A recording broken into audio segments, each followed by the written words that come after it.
नमस्कार दोस्तों, स्वागत है आपका हमारे YouTube चैनल भागवत दर्शन विकास शास्त्री ब्लॉग्स में।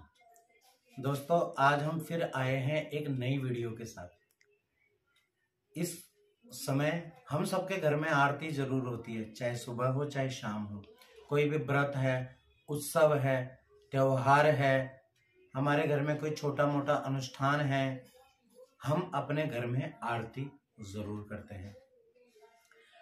इस आधुनिक समय में ऐसी विडंबना है कि हम हर काम जल्दबाजी में करते हैं, इसलिए आरती भी जल्दबाजी में करते हैं।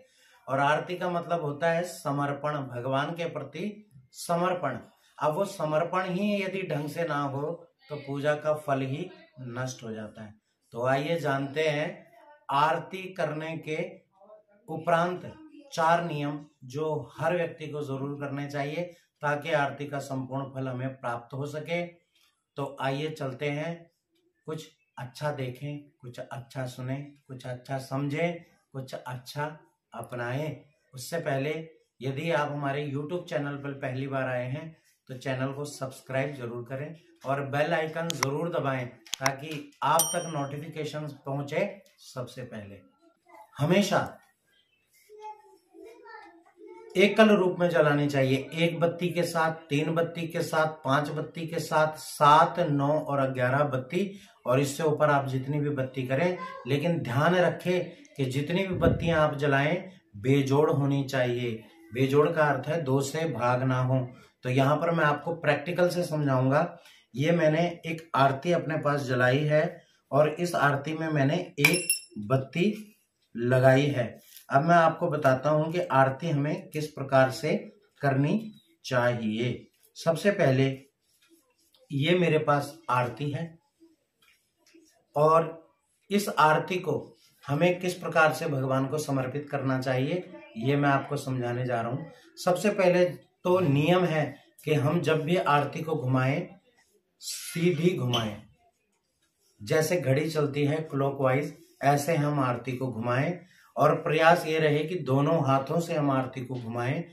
उल्टे हाथ से आरती को कभी ना घुमाएं, हमेशा सीधे हाथ से ही आरती को घुमाएं। पहली बात। दूसरी बात, आरती करते समय सबसे पहले हमें 3 बार भगवान के चरणों में आरती को घुमाना चाहिए। इस प्रकार से 3 बार भगवान की चरणों में आरती घुमाने के बाद आरती को थोड़ा ऊपर लेकर जाइए भगवान की नाभि में, और भगवान की नाभि में आरती को 4 बार घड़ी की तरह क्लॉकवाइज घुमाइए और बड़े प्रेम से आरती गाइए।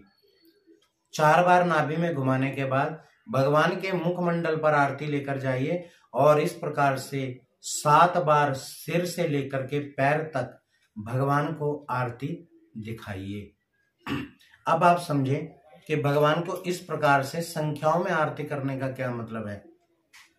दोस्तों, सबसे पहले हमने आरती घुमाई भगवान के चरणों में 3 बार, फिर हमने भगवान की नाभि में घुमाई 4 बार और भगवान के मुखमंडल और सभी अंगों पर घुमाई 7 बार। तो अब हम इस संख्या का जोड़ कर लेते हैं। सबसे पहले सर्वांग शरीर पर घुमाई 7 बार, फिर नाभि में घुमाई 4 बार, तो 7 और 4 11, और 3 बार हमने भगवान के चरणों में घुमाई। तो कुल मिलाकर के ये संख्या बनती है 14, 7 और 4 11 और 3 14। तो भगवान पर 14 बार आरती करने का क्या प्रयोजन है कि भगवान का जो देह है, भगवान की जो काया है, भगवान का जो शरीर है, उसमें सिर से लेकर पैर तक 14 भुवन है और इन 14 भुवनों का वास भगवान के शरीर में होने के कारण हम भगवान के सभी अंगों को आरती दिखा करके मानो उन 14 भुवनों को प्रणाम करते हैं, समर्पण करते हैं। तो इस प्रकार आरती घुमानी चाहिए। आरती में दूसरा नियम क्या है दोस्तों, आरती में व्यर्थ की बातों को नहीं बोलना चाहिए। आरती बड़े भाव के साथ ताली बजा करके करनी चाहिए और आरती में छींकना, खांसना, मजाक उड़ाना, मजाक करना, यह सब नहीं होना चाहिए। ये दूसरी चीज थी।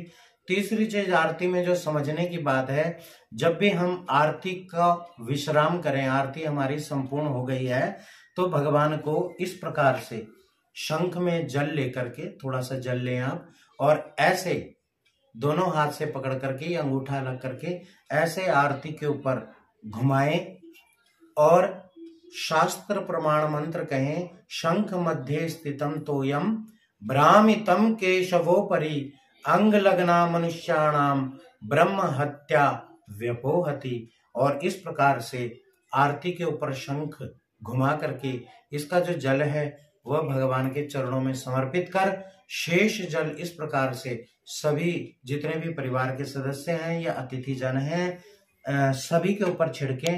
इससे जो है ब्रह्म हत्या जैसा पाप भी क्षमा हो जाता है। ऐसा करने के बाद पुनः भगवान को आरती का समर्पण करें।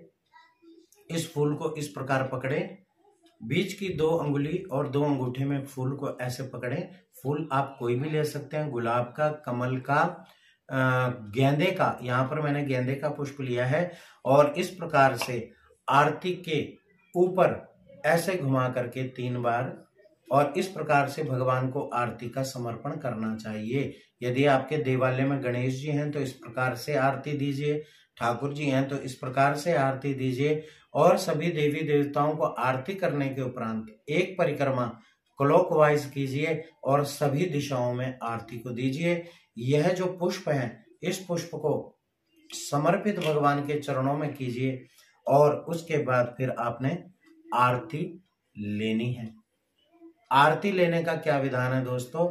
आरती हम लोग ऊपर से ऐसे नीचे की तरफ हाथ ले जा करके लेते हैं, लेकिन नहीं, आरती हमेशा ऐसे नीचे से हाथ लेकर आने हैं और आरती के ऊपर ऐसे हाथों को रखना है। कुछ पल आरती के ऊपर रोक के रखें ताकि जो आरती का ताप है वो हमारे हाथों में आए और फिर उस ताप को इस प्रकार से शिरोधार्य कर मस्तक पर और मुखमंडल पर लेना चाहिए।